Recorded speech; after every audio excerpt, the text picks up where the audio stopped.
Kaibigan, naghihintay ka ba sa wala?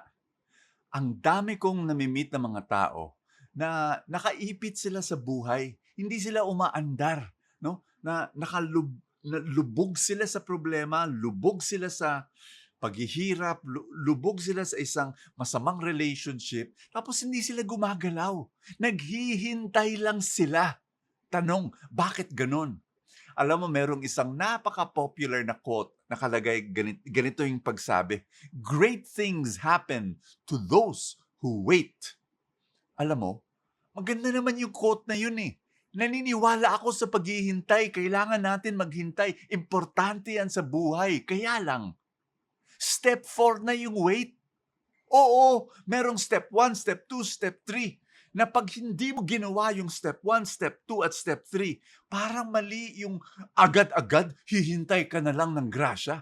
Naku, kaibigan, pakinggan mo 'to. Pag-uusapan natin, ano ba yung step 1, step 2 at step 3 bago gawin mo yung step 4 na wait. Pakinggan natin 'to.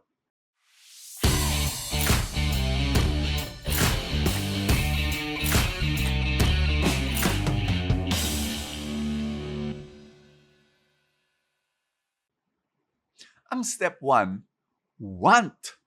Kailangan maliwanag sa'yo, ano ba talagang gusto mo sa buhay?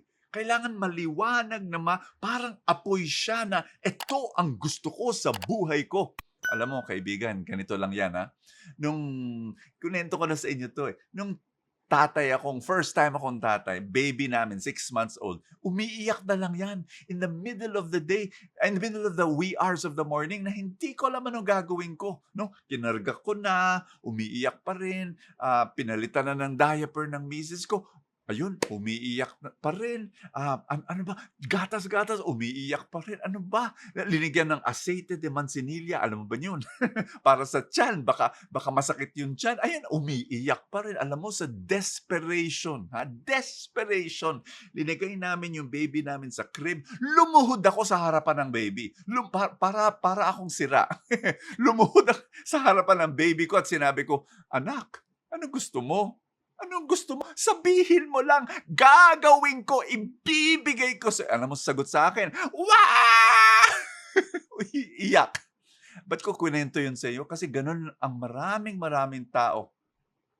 Ang universe ng Diyos lumuluhod sa atin at tinatanong tayo, "Ano ang gusto mo? Ibibigay ko sa iyo." Alam mo, sagot ng maraming tao, "Wow!" Hindi natin alam anong gusto natin. Ano, napaka-vague. Anong gusto mo sa buhay? Tanungin mo. Maraming tao magsasabing ganito, "Gusto ko sa buhay, gusto ko maging masaya." May question mark pa. Tsaka yung salitang masaya, ano ibig sabihin nun, masaya? Kailangan klaro, kailangan maliwanag, what do you want? Bago ka maghintay ng grasya, kailangan importante, what do you want? Number 2, work. Alam mo, hindi mo puwedeng escape 'yan. Yung mga iba, nakalubog sa isang problema, nakalubog sa isang sitwasyon, ayaw nila do'n, kaya lang naghihintay na lang ng grasya. Teka muna, dapat number 1, want. Number 2, work. Alam mo, sa buhay ko na-realize ko 'yan. Alam mo ngayon, 2 years ago nung pandemic, nagsimula akong mag-slow down. Yung 6 o'clock ng hapon, hindi na ako nagtatrabaho, 'no? Talagang sinabi ko sa sarili ko, "Hindi na." You know? Medyo tumatanda na tayo at yung gusto ko mag-relax-relax naman.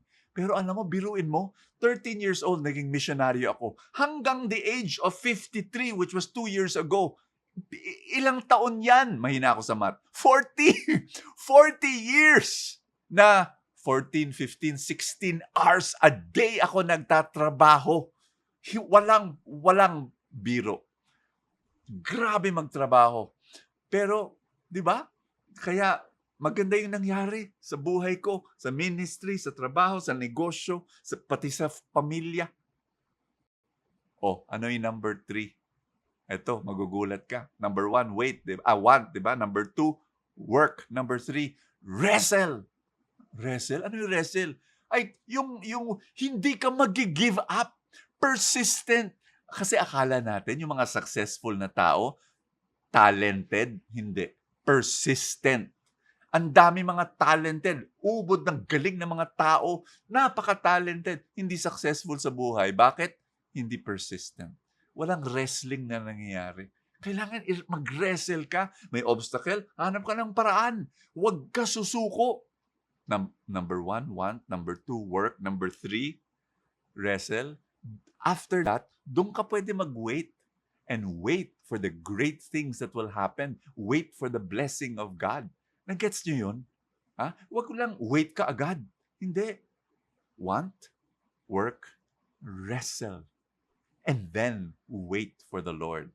Pati sa buhay spiritual, ang ebanghelyo natin ngayon, sinabi ni Jesus, you want to be my disciple? Carry your cross every day and come and follow me. Oh, hindi, you want to be my disciple? O maghintay ka lang ng grasya. Ha? Hindi, sumunod ka. Ibuhat mo yung krus. Ha? Renounce everything. Grabe. Gagalaw ka. Hindi ka susuko. Pagdasal kita ngayon, na matatanggap mo ang grasya ng Diyos. In the name of the Father, and of the Son, and of the Holy Spirit. Sabay-sabay. Lord, make it clear. Maging maliwanag sa isipan at sa puso ko, what should I pursue? Ano ang hahanapin ko? What yung want ko, Lord? Number 2, Lord, bigyan mo ako ng grasya para magtrabaho at para mag-wrestle at maging persistent at hindi ako susuko na maski may mga balakid, Lord, maghahanap ako ng paraan. Panginoon, bigyan mo ako ng grasya ng ganon. At pagkatapos nun, maghihintay ako at magtitiwala ako na darating na ang aking blessing.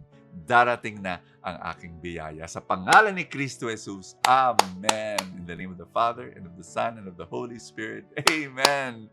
Ay nako, ang sarap ng pagdasal natin. Kaibigan, I want you to think about joining our Feast Conference. Feast Conference darating na November 19, 20, and 21. I want you to be there. Libo-libo mga tao all over the world will join us. Go to www.feastconference.com. 45 plus speakers. Tapos I will be there preaching. I'll be giving 3 or 4 talks there. It's going to be powerful. Come and join us. It will change your life. It will bless your family. See you there. In the meantime, see you tomorrow.